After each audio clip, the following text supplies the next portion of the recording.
नमस्कार दोस्तों। आज से 33 साल पहले की बात है जब 21 मई 1991 के दिन भारत के former prime minister Rajiv Gandhi ji एक रैली करने के लिए एक स्थान पे पहुंचते हैं। तो दोस्तों, स्टेज पे पहुंचने से पहले एक एरिया होता है जहां पे कुछ लोग राजीव गांधी जी का वेलकम करने के लिए खड़े होते हैं और वहीं पे एक लड़की खड़ी होती है जिसका नाम होता है धनु। तो दोस्तों, जैसे राजीव गांधी जी धनु की तरफ बढ़ते हैं, तुरंत धनु क्या करती है, उसके हाथ में एक माला होता है, वो राजीव गांधी जी के गले में डालती है और उनका पैर छूने के लिए नीचे की तरफ झुकती है। जैसे ही धनु नीचे की तरफ झुकती है, तुरंत धनु एक बटन दबाती है, जिसके बाद उस एरिया में एक ब्लास्ट होता है। तो दोस्तों, इस ब्लास्ट में भारत के former prime minister Rajiv Gandhi ji मारे जाते हैं। इसके अलावा जो उनके सिक्योरिटी गार्ड्स होते हैं वो भी मारे जाते हैं और जो धनु होती है वो भी इस ब्लास्ट में मारी जाती है। तो दोस्तों, अब आप लोगों के मन में ये बात आ रही होगी कि आखिर ये धनु नाम की लड़की कौन थी, इसने ये ब्लास्ट क्यों किया, क्यों भारत के फॉर्मर प्राइम मिनिस्टर को ऐसे मारा। तो दोस्तों, आज की इस वीडियो में हम इसी बारे में डिटेल में बात करने वाले हैं। तो दोस्तों, वीडियो में आगे बढ़ने से पहले मैं चाहूंगा आप मेरे इस चैनल को सब्सक्राइब कर लो ताकि मैं थोड़ा मोटिवेट हो सकूं आप लोगों के लिए और भी अच्छी अच्छी और बेहतरीन वीडियो बनाने के लिए। तो दोस्तों, अब हम वीडियो में आगे बढ़ते हैं। तो दोस्तों, ये बात है 21 मई 1991 के दिन। तो दोस्तों, इस दिन राजीव गांधी जी विशाखापट्टनम से एक रैली कंप्लीट करके चेन्नई की तरफ जा रहे थे। जैसे ही राजीव गांधी जी एयरपोर्ट की तरफ पहुंचे तो पता चला कि जिस प्लेन में वो जाने वाले हैं उस प्लेन में कोई गड़बड़ी है। तो राजीव गांधी जी थोड़ी देर तक वेट करते रहे, लेकिन फिर भी प्लेन सही नहीं हुआ। उसके बाद राजीव गांधी जी ने डिसाइड किया कि वो अपने एक गेस्ट हाउस में चले जाएंगे जो कि विशाखापट्टनम में ही है। तो वो अपनी गाड़ी में बैठ के गेस्ट हाउस की तरफ पहुंचने ही वाले थे, तभी एक पुलिस वाला बाइक से आया और राजीव गांधी जी को उसने बताया कि आपका प्लेन सही हो गया है, अगर आपको चेन्नई जाना है तो आप आ सकते हैं। उसके बाद राजीव गांधी जी ने गाड़ी को यू टर्न लिया और खुद गाड़ी को ड्राइव करके उस एयरपोर्ट तक पहुंचे। तो दोस्तों, इसमें मैं आपको एक बात और बता दूं कि राजीव गांधी जी एक अच्छे ड्राइवर और इसके साथ साथ एक प्रोफेशनल पायलट भी थे। तो दोस्तों, जब राजीव गांधी जी पढ़ाई करके लंदन से भारत आए, उसके बाद उन्होंने एक कोर्स किया जो कि पायलट का कोर्स होता है। उसके बाद राजीव गांधी जी कुछ टाइम तक इंडियन एयरलाइंस में उन्होंने पायलट की जॉब करी। वो ज़्यादातर दिल्ली से जयपुर की फ्लाइट को उड़ाया करते थे। तो दोस्तों, इसी तरीके से राजीव गांधी जी कई बार खुद प्लेन उड़ा के एक जगह से दूसरी जगह जाते थे। इसी तरीके से राजीव गांधी जी खुद ड्राइव करके अपने एयरपोर्ट पहुंचते हैं और उसके बाद वो प्लेन में बैठते हैं और रैली करने के लिए चेन्नई पहुंच जाते हैं। तो दोस्तों, चेन्नई में एक जगह है श्री पेरम्बतूर। तो दोस्तों, वहां पे जाके उनको एक रैली करनी थी और उस रैली का जो ऑर्गेनाइजर था उसने हर चीज ऑर्गेनाइज अच्छे से किया हुआ था, क्योंकि ये भारत के फॉर्मर प्राइम मिनिस्टर थे। तो दोस्तों, राजीव गांधी जी इससे पहले 1984 से लेके 1989 तक भारत के प्राइम मिनिस्टर रह चुके थे और इसके बाद ये इलेक्शन हार जाते हैं और दोबारा ये इलेक्शन जब आने वाला होता है, उसके बाद ये इलेक्शन की तैयारी के लिए ये सारी रैलियां कर रहे थे। तो दोस्तों, जब ये अपनी रैली वाले स्थान पे पहुंचते हैं जो कि श्री परम्बतूर में था, तो दोस्तों जब ये स्टेज पे पहुंचने वाले थे उससे पहले काफी चीजें, काफी सेक्शन बने हुए थे। जैसे कि लेडीज के लिए अलग एरिया बना हुआ था रुकने के लिए, खड़ा होने के लिए।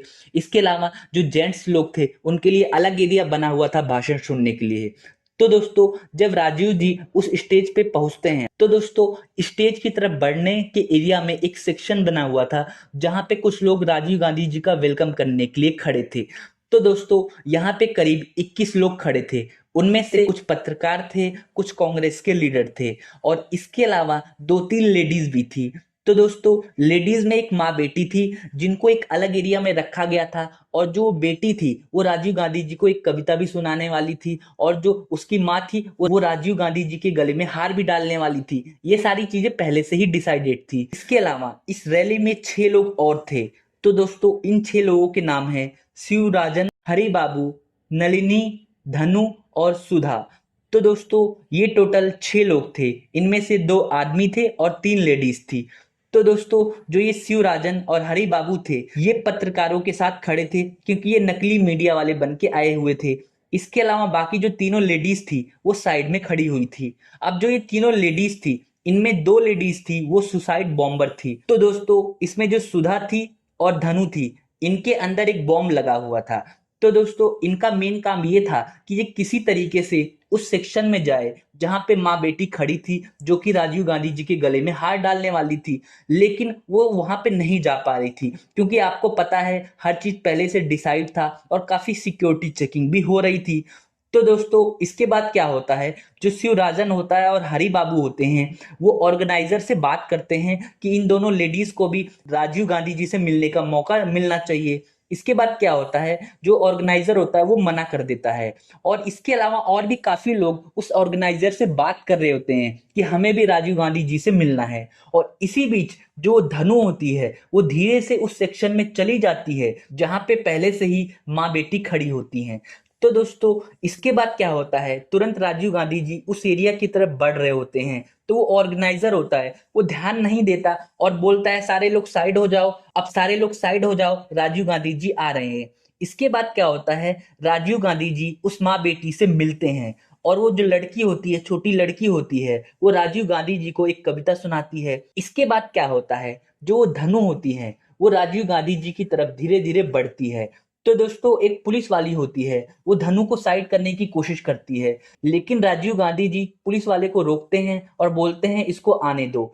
तो दोस्तों धनु क्या करती है, राजीव गांधी जी के करीब आती है, राजीव गांधी जी के गले में माला डालती है, और इसके बाद उनके पैर छूने के लिए नीचे झुकती है। जैसे ही धनु नीचे झुकती है, वो अपने साइड में कमर में एक बटन लगा होता है, उसको दबाती है, और तुरंत एक ब्लास्ट होता है, और उस ब्लास्ट में राजीव गांधी जी और खुद वो सुसाइड बॉम्बर, इसके अलावा 15 और लोग मारे जाते हैं, और चारों तरफ अफरा तफरी मच जाती है, और तुरंत ये मीडिया में रिपोर्ट आ जाती है कि भारत के former prime minister Rajiv Gandhi ji मारे गए।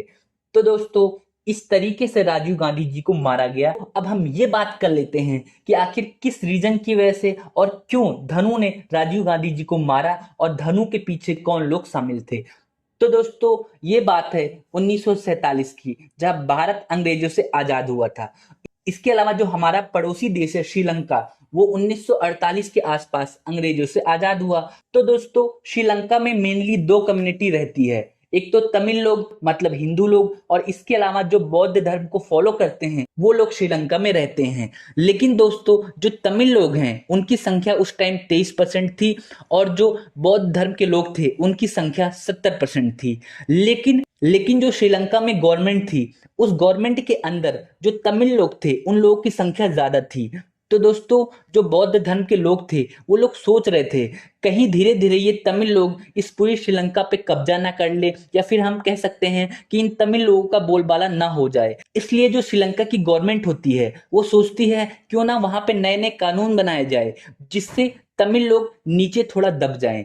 तो दोस्तों जैसे कि आप लोगों को पता है कि भारत में भी बहुत सारे लोग तमिल भाषा बोलने वाले रहते हैं, और हमारा एक राज्य भी है तमिलनाडु, वहां पे तमिल लोग रहते हैं।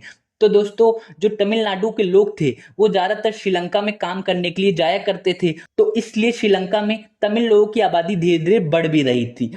तो दोस्तों इसके बाद क्या होता है, जो श्रीलंका की गवर्नमेंट होती है वो कई सारे कानून लाती है। जैसे कि एक कानून ये लाई कि जो भारत से जो तमिल लोग हैं जो भी वहां श्रीलंका में जाके बसेंगे वो लोग कभी भी वोटिंग नहीं कर पाएंगे। इसके अलावा श्रीलंका की गवर्नमेंट ने एक और काम किया कि जो बौद्ध लोग थे उनके लिए कई सारे आरक्षण के नियम बना दिए, और इसके अलावा जो तमिल लोग थे उनके बहुत सारे अधिकार छीन लिए गए। इसके अलावा तमिल लोगों पे बहुत सारा अत्याचार भी हो रहा था। इसके बाद तमिल लोगों ने बहुत सारे प्रोटेस्ट किए कि हमारा अधिकार हमें मिलना चाहिए, लेकिन श्रीलंका की गवर्नमेंट ने तमिल लोगों को उनके अधिकार नहीं दिए। इसके बाद तमिल जो लोग होते हैं वो एक ऑर्गेनाइजेशन का निर्माण करते हैं, उस ऑर्गेनाइजेशन का नाम होता है लिट्टे। तो दोस्तों लिट्टे की फुल फॉर्म होती है liberation tiger of Tamil Eelam. तो दोस्तों इसके जो लीडर होते हैं उसका नाम होता है प्रभाकरम। तो दोस्तों ये प्रभाकरम क्या करता है, बहुत सारे लोगों को इकट्ठा करता है, उनके हाथ में हथियार देता है, और इसके बाद दो लोगों के बीच में लड़ाइयां होती हैं, दो ग्रुप के बीच में। एक तरफ होता है लिट्टे ग्रुप और दूसरी तरफ होती है श्रीलंका की गवर्नमेंट और उसकी मिलिट्री। तो दोस्तों श्रीलंका की मिलिट्री लिट्टे ग्रुप पे हमला करती है और लिट्टे ग्रुप श्रीलंका की मिलिट्री पे हमला करती है। तो दोस्तों ये आंदोलन काफी टाइम तक चलता है, लेकिन श्रीलंका की गवर्नमेंट फिर भी इस बात के लिए राजी नहीं होती कि वो तमिल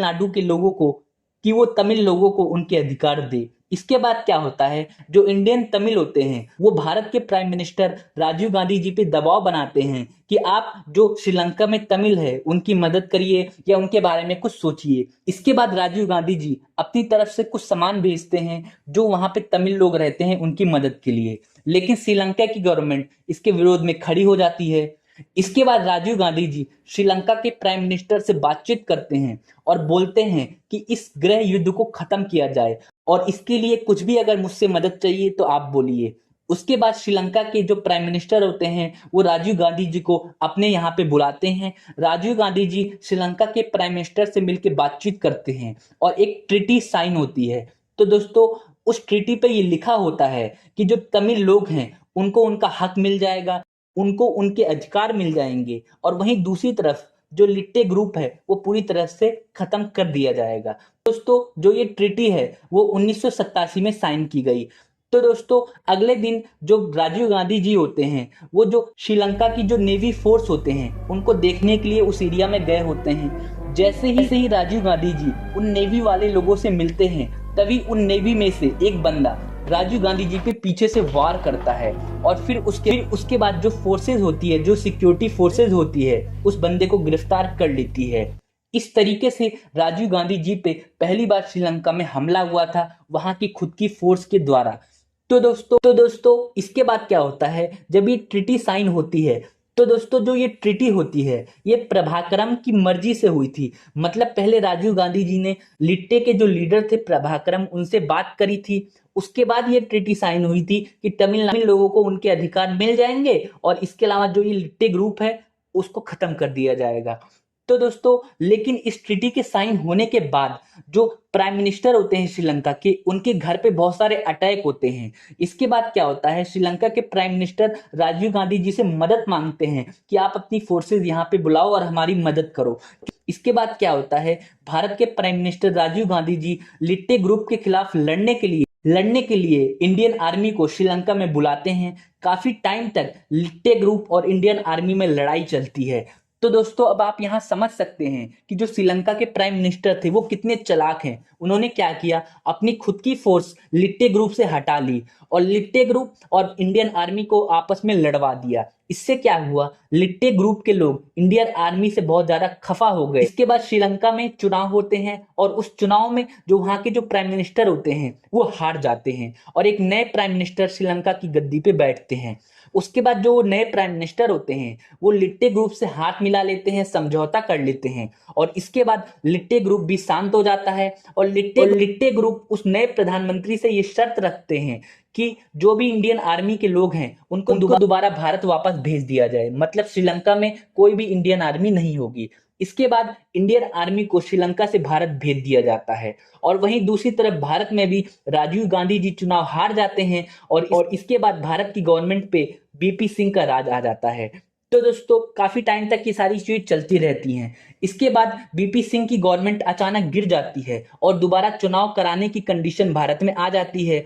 उसके बाद राजीव गांधी जी एक रैली में होते हैं, एक प्रेस कॉन्फ्रेंस में होते हैं। उसी प्रेस कॉन्फ्रेंस में राजीव गांधी जी ने एक बात कही कि अगर दोबारा उनकी गवर्नमेंट भारत में आती है तो वो सबसे पहले लिट्टे ग्रुप को खत्म करने के लिए अपनी इंडियन आर्मी को दोबारा श्रीलंका भेजेंगे। तो दोस्तों जैसे ही ये खबर प्रभाकरम को मिलती है तो उन्होंने डिसाइड किया क्यों ना राजीव गांधी जी को खत्म कर दिया जाए और जो ये डर है कि कहीं लिट्टे ग्रुप खत्म ना हो जाए इस डर को हमेशा के लिए मिटा दिया जाए। उसके बाद प्रभाकरम ने एक प्लान बनाया। उस प्लान के तहत 10 लोगों को हायर किया गया। उनमें से 2 लोगों को सुसाइड बॉम्बर बनाया गया, कुछ लोगों को बॉम्ब बनाने के लिए रखा गया। और इसके बाद प्रभाकरम इस प्लान को तैयार करता है और बाकी चीजें आप लोगों को पता है कि कैसे वो 2 लड़कियों के थ्रू राजीव गांधी जी को मरवाता है। तो दोस्तों उम्मीद करता हूं आपको सारी चीज समझ आई कि राजीव गांधी जी की हत्या कैसे हुई। इसके अलावा अगर आपको जानना है कि कि इंदिरा गांधी जी की हत्या कैसे हुई, मैंने चैनल पे वीडियो डाल रखी है, आप जाके देख सकते हैं। तो दोस्तों, अगर आपको ये वीडियो पसंद आई तो आप इस चैनल को सब्सक्राइब कर सकते हैं। इसके अलावा आप इस वीडियो को शेयर कर दो, और अगर आपके मन में कोई भी क्वेश्चन है तो आप नीचे कमेंट करना ना भूलें। तो दोस्तों, वीडियो देखने के लिए आपका बहुत बहुत शुक्रिया।